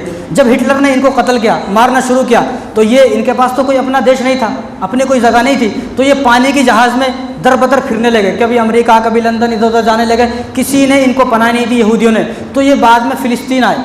फ़िलिस्तीन जब आए तो फ़िलिस्तीन वालों से कहा कि हम बड़ी उम्मीद से आपके पास आए हैं, पूरी दुनिया के अंदर इस वक्त हमें कोई पनाह देने तैयार नहीं है, आप हमें पनाह दे दें फ़िलिस्तीन के अंदर। तो फ़िलिस्तीन के लोग मुसलमान थे, इस्लामी हुकूमत थी, तो उन लोगों ने इन पर तरस खाया, रहम खाया, और तरस और रहम खाकर यहूदियों को अपने फ़िलिस्तीन में पनाह दी। आप मैप देखें, छोटी सी जगह दी, लेकिन आज वक्त चलता गया, वक्त होते होते बढ़ते बढ़ते आज इज़राइल ने उस देश का नाम इज़राइल भी रख लिया। 1948 के अंदर इन्होंने अपने देश का नाम इज़राइल भी रख लिया और पूरे फ़िलिस्तीन को अपने कब्ज़े में ले लिया। हालांकि ये किसकी जगह है? ये मुसलमानों की जगह है, ये फ़िलिस्तीन की जगह है। फ़िलिस्तीन में कौन है? फ़िलिस्तीन में अरब लोग हैं। फ़िलिस्तीन में हज़रत इब्राहीम अलैहिस्सलाम की औलाद है। तो ये सारी जगह इब्राहीम अलैहिस्सलाम की औलाद की है और मुसलमानों की है। लेकिन इज़राइल ने आज उस पर कब्ज़ा कर लिया है, यानी जिस थाली में खाया, यानी जिस थाली में खाया उसी में सुराख कर दिया, यानी उन एहसानात को भूल गए। जब पूरी दुनिया के अंदर कोई भी यहूदियों को पनाह देने को तैयार नहीं था, फ़िलिस्तीन वालों ने पनाह दी। आज फ़िलिस्तीन की ज़मीन पर ये लोग कब्ज़ा कर रहे हैं। अगर फ़िलिस्तीन के मुसलमान अपनी ज़मीन, अपने खेत, अपनी दुकान, अपने घर वापस लेने के लिए जंग करते हैं तो सारी दुनिया के लोग ये कहते हैं ये तो आतंकवाद है, तो हमला कर रहे हैं। जब हिंदुस्तान में अंग्रेज़ थे तो गांधी जी ने जंग लड़ी नहीं लड़ी, यहाँ के लोगों ने जंग लड़ी नहीं लड़ी। तो यहाँ के लोग किस लिए जंग लड़ रहे थे? ये इसलिए कि हिंदुस्तान हमारा है, हम अपने हिंदुस्तान को आज़ाद कराएंगे। तो जो लोग उन लोगों को, तो जो लोग अब फ़िलिस्तीन के मुसलमानों को, गज़ा के मुसलमानों को जो लोग आतंकवाद बोल रहे हैं, तो उनकी नज़रों में तो गांधी जी भी आतंकवाद हो सकते हैं। भाई गांधी जी ने भी इसी तरह, जिस तरह गांधी जी ने हिंदुस्तान से अंग्रेज़ों को भगाने की कोशिश की, इसी तरह फ़िलिस्तीन के लोग भी इसराइल के लोगों को, यहूदियों को भगाने की कोशिश कर रहे हैं। ये अपने हक़ के लिए लड़ाई हो रही है। वहाँ पर अपनी ज़मीन है, हमारी ज़मीन है, फ़िलिस्तीन मुसलमानों का है, पूरे इस्लाम का, पूरे मुसलमानों का मरकज़ है फ़िलिस्तीन। सबसे ज़्यादा नबी जो आए हैं वो फ़िलिस्तीन के अंदर आए हैं। लेकिन आज ये देखा जाता है हिंदुस्तान के अंदर बाज़ लोगों को बड़ी खुजली होती है, वो बड़ी जल्दी ये कह देते हैं कि हम इज़राइल के साथ हैं, लेकिन उन लोगों ने इतिहास नहीं पढ़ा है। जो लोग आज ये बोल रहे हैं हम इज़राइल के साथ हैं, वो अटल बिहारी वाजपेयी की ज़रा वो सुन के देखें। अटल बिहारी वाजपेयी ने अपने ज़माने में कहा कि हम लोग फ़िलिस्तीन के साथ हैं और यहूदियों को, इज़राइल को चाहिए कि वो फ़िलिस्तीन की ज़मीन को खाली करें। तो मैं तो कहता हूँ कि तुम लोग ज़्यादा समझदार हो, ये अटल बिहारी वाजपेयी ज़्यादा समझदार थे। अटल बिहारी वाजपेयी ज़्यादा समझदार थे, उन लोगों ने इतिहास को पढ़ा हुआ था। आज तो पूरे हिंदुस्तान के अंदर कुछ गैर मुस्लिम जश्न मना रहे हैं कि अच्छा हुआ इज़राइल ने उन पर अटैक कर दिया, इज़राइल ने गज़ा पर हमला कर दिया, फ़िलिस्तीन वालों को वहाँ से भगा रहे हैं। देखो, सबसे पहली बात ये सुने, ये मुसलमानों की लड़ाई नहीं है। ये जो जंग हो रही है मुसलमानों को ख़त्म करने की जंग नहीं है। ये जो जंग है, ये जो जंग हो रही है, ये बैतुल मक़दिस, मस्जिद अक़सा को ख़त्म करने की जंग है। क्योंकि यहूदियों का अक़ीदा ये है कि सुलेमान अलैहिस्सलाम ने जो मस्जिद तामीर की, मस्जिद अक्सा तामीर की, तो सुलेमान अलैहिस्सलाम ने फिर सिर्फ मुसलमानों को अंदर आने की इजाज़त दी और यहूदियों को कहा कि तुम ये जो दीवार है बाहर से इसकी इबादत करो, अंदर नहीं आना है। तो यहूदियों ने ये सोचा कि ये हमारी इबादत की जगह है। बाद में बख्त नसर बादशाह आया तो बख्त नसर बादशाह ने पूरी मस्जिद को ख़त्म कर दिया।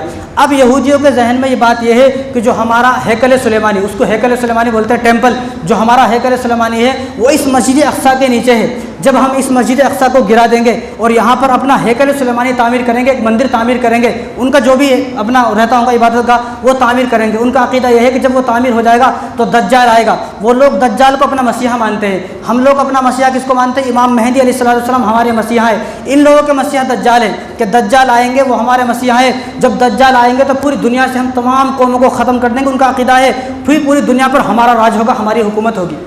तो ये मुसलमानों को ख़त्म करने की जंग नहीं है, ये मस्जिद अक्सा को ख़त्म करने की जंग है। क्यों? क्योंकि यहाँ पर थोड़े से लोग मुसलमान हैं, इन थोड़े से लोगों को वहाँ से हटा देना, थोड़े मुसलमानों को वहाँ से ख़त्म कर देंगे। उसके बाद पूरे फ़िलिस्तीन पर हमारी हुकूमत होगी और किसी को पता भी नहीं चलेगा। चुपके से हम मस्जिद अक्सा को ख़त्म कर वहाँ पर अपना हैकल सुलेमानी तामीर कर लेंगे और फिर दज्जाल आएगा। ये मस्जिद अक्सा को ख़त्म करने की बात है। लोग इसको क्रिकेट मैच की तरह देख रहे हैं, ये भी क्रिकेट मैच है, कौन जीता कौन हारा। ये पूरी इस्लाम का, पूरे मुसलमानों का मसला है। जब तक हमारा ताल्लुक़ मस्जिद अक्सा से जब तक है, जब तक कुरान करीम में यह आयत मौजूद है, सुब्हानल्लज़ी अस्रा बिअब्दिही लैलन मिनल मस्जिदिल हराम, जब तक यह आयत कुरान करीम के अंदर मौजूद है, जब तक तमाम मुसलमानों का ताल्लुक़ जो है मस्जिद अक्सा से है। मस्जिद अक्सा से हमें मोहब्बत क्यों है? मस्जिद अक्सा से हमें इसलिए मोहब्बत है कि हमारे नबी ने जो सबसे पहली नमाज़ पढ़ाई, सबसे पहली जो इमामत की, वो मस्जिद अक्सा के अंदर इमामत की। और जब अल्लाह तबारक व तआला ने तमाम नबियों को जमा किया तो पूरी दुनिया में कहीं भी अल्लाह तबारक व तआला नबियों को जमा कर सकते थे, लेकिन अल्लाह तबारक व तआला ने मस्जिद अक्सा के अंदर तमाम नबियों को जमा किया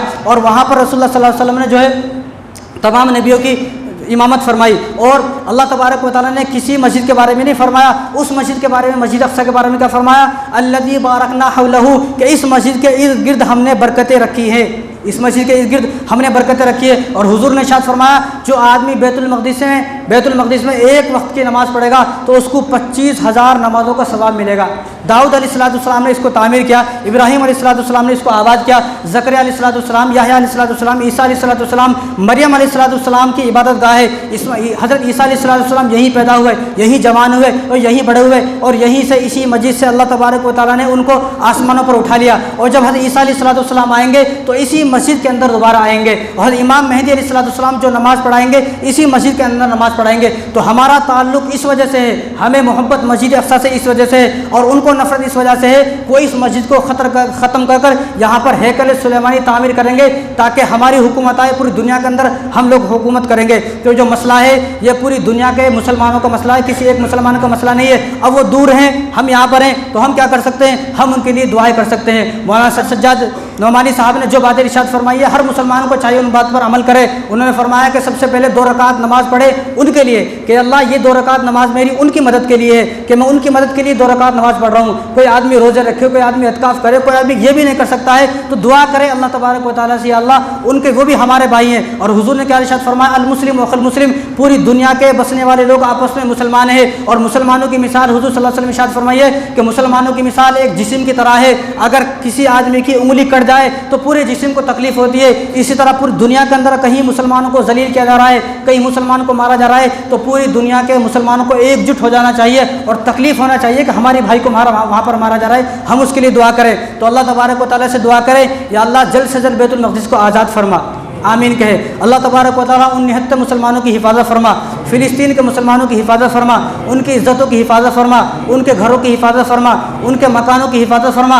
और जो लोग इस दुनिया से चले गए हैं, जो शहीद हो गए हैं, अल्लाह तबारक व तआला उनकी मग़फ़िरत फरमाए और उनकी शहादत को कबूल फरमाए और उनको जन्नतुल फिरदौस में आला से आला मकाम अता फरमाए। और जो लोग ज़ख्मी हैं, अल्लाह तबारक व तआला जल्द से जल्द उनको शिफा अता फरमाए। और जो लोग जंग लड़ रहे हैं इस वक्त यहूदियों से, अल्लाह तबारक व तआला गैब से उनकी मदद फरमाए, मजलूमों की अल्लाह तबारक व तआला मदद फरमाए और जालिमों को अल्लाह तबारक व तआला नेस्त नाबूद फरमाए। जिस तरह फ़िरौन ख़त्म हो गया, अल्लाह तबारक व तआला इसी तरह उन पर अपना कहर नाजिल फरमाए, अपना अजाब नाजिल फरमाए। और यहूदियों के नापाक जिस्म से अल्लाह तबारक व तआला फ़िलिस्तीन को जो है फ़िलिस्तीन को आज़ाद फरमाए, फ़िलिस्तीन को पाक फरमाए। और अल्लाह तबारक व तआला फ़िलिस्तीन के तमाम मुसलमानों को अमन अता फरमाए, सुकून अता फरमाए। और मस्जिद अक्सा को अल्लाह तबारक व तआला जल्द से जल्द आज़ाद फरमाए। इंशाअल्लाह बहुत करीब वक्त है कि हमारी यही नस्ल देखेगी मस्जिद अक्सा को आबाद होते हुए इंशाअल्लाह।